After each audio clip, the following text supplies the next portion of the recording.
So, ladies and gentlemen, as I'm sure most of you have heard by now, on Wednesday morning, Bradley Manning was sentenced to 35 years in prison. He will also be dishonorably discharged and forfeit all military pay and benefits. Look, some people are a little happy because he faced up to 90 years in prison and he only got 35. Some are saying that with the time he's already served, it's actually possible that he will be up for parole in 8 years. But look, as positive as it's not 90 years is, as positive as he's up for parole in 8 years, I'm sorry, that is not bloody good enough. It's not. It's not good enough. Look, Bradley Manning right now is 25 years old. He is 25 years old. If he serves the whole 35 years, he will be 60 years old when he's released from prison. The 35-year sentence, the 35-year prison sentence that Manning got is the longest sentence ever for someone leaking documents to the American public and press. The Freedom of the Press Foundation actually wrote, quote, "With this sentence, Manning will be the longest imprisoned leaker in American history. If he serves even half of his sentence, he will have been imprisoned longer than all other prosecuted leakers combined." End quote. You heard that correctly. If he serves only half of the sentence, only half of the 35 years, he will be imprisoned longer than every single other prosecuted leaker ever combined. And though, look, he's still eligible for parole in 8 years. That's true. He's going to be up for parole in 8 years. But I don't know, after watching this trial, after watching the way that he's been treated, do any of you have any confidence that he actually will be paroled in 8 years? After the way he's been treated, after the fact that he was tortured?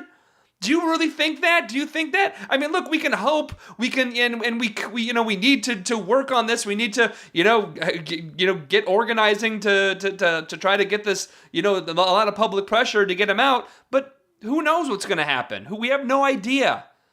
He got a 35-year prison sentence. A 35-year prison sentence for revealing war crimes. Have those who committed the war crimes been charged? No. 35 years for exposing torture. Have the torturers been charged? Have those who authorized torture been charged? Have those who covered up the torture been charged? No. 35 years for revealing evidence that our government lied to us about the wars in Iraq and Afghanistan. Have those lives that cost lives, the actual lies that actually cost the lives of countless human beings, American and Iraqi and Afghani, have those lies that actually caused people to die, have those been prosecuted? No. 35 years for releasing the Guantanamo files, which showed the innocence of many of those who are still to this day being held at Guantanamo. Have those who imprison the innocent, have they been charged? No. Has there been a trial of the people who led us into war in Iraq? A war of aggression? Are any of them even been charged? No. Has Obama's covered for the Bush administration? Who lied us into war? Who tortured? Have they been charged? No. Our government says, though, that all of those other things are fine, but revealing all of those crimes, is espionage. Espionage that's worth 35 years in jail. Our system of justice in the USA, folks, the system of justice here, it's a joke. I mean, it's a joke that's horrifically unfunny.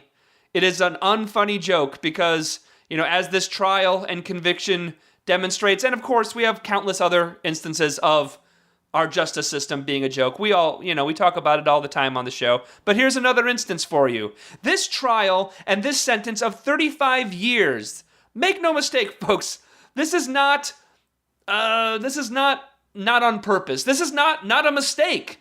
This trial and this conviction and this sentence is a message to future whistleblowers. Charging him under the Espionage Act is a message to whistleblowers, just like charging Edward Snowden under the Espionage Act is a message to whistleblowers. Look, for all of you who slammed Edward Snowden for leaving the country saying, oh, he should stay here and face the consequences, you really think this is the justice system that you think he should subject himself to?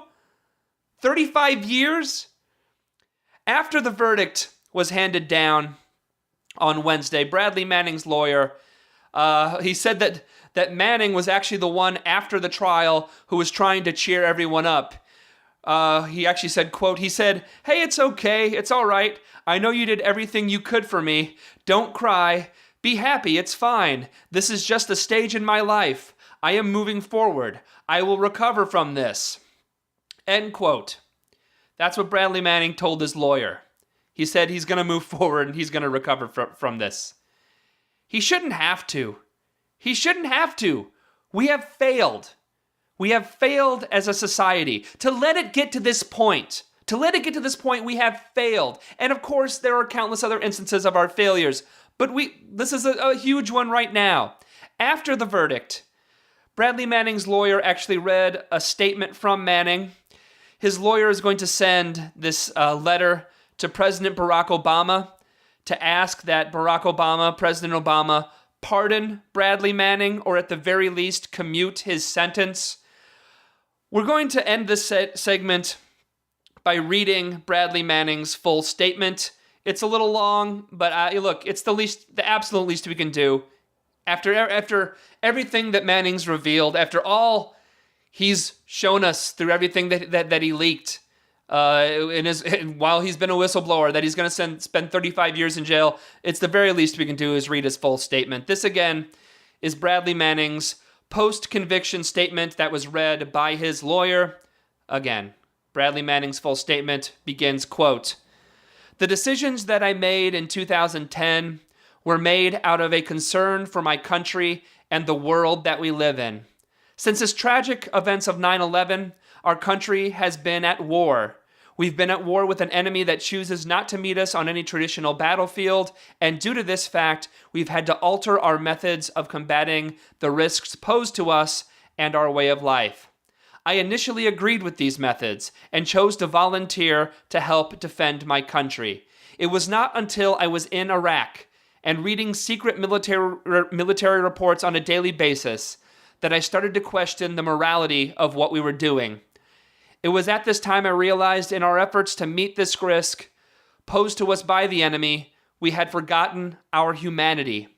We consciously elected to devalue human life both in Iraq and Afghanistan. We engaged those that we perceived were the enemy. We sometimes killed innocent civilians. Whenever we killed innocent civilians, instead of accepting responsibility for our conduct, we elected to hide behind the veil of national security and classified information in order to avoid any public accountability. In our zeal to kill the enemy, we internally debated the definition of torture. We held individuals at Guantanamo for years without due process. We inexplicably turned a blind eye to torture and executions by the Iraqi government, and we stomached countless other acts in the name of our war on terror. Patriotism is often the cry extolled when morally questionable acts are advocated by those in power. When these cries of patriotism drown out any logically based intentions, it is usually an American soldier that is ordered to carry out some ill-conceived mission. Our nation has had several similar dark moments in the virtues of democracy: the Trail of Tears, the Dred Scott decision, McCarthyism, the Japanese-American internment camps, to name a few. I am confident that many of our actions since 9/11 will one day be viewed in a similar light. As the late Howard Zinn once said, quote, "There is not a flag large enough to cover the shame of killing innocent people." I understand my actions violated the law, and I regret if my actions hurt anyone or harmed the United States. It was never my intention to hurt anyone. I only wanted to help people. When I chose to disclose classified information, I did so out of a love for my country and a sense of duty to others. If you deny my request for a pardon, I will serve my time knowing that sometimes you have to pay a heavy price to live in a free society. I will gladly pay that price if it means we can have a country that is truly conceived in liberty and dedicated to the proposition that all women and men are created equal. End quote. That again was a statement from Bradley Manning that is going to be delivered to President Barack Obama asking for a pardon or to have his sentence commuted. I'm not going to really add anything other to this, other than reading the last paragraph one more time. If you deny my request for a pardon, I will serve my time knowing that sometimes you have to pay a heavy price to live in a free society. I will gladly pay that price if it means we could have a country that is truly conceived in liberty and dedicated to the proposition that all women and men are created equal. Bradley Manning is a hero and a patriot, and we have failed him. We'll be right back.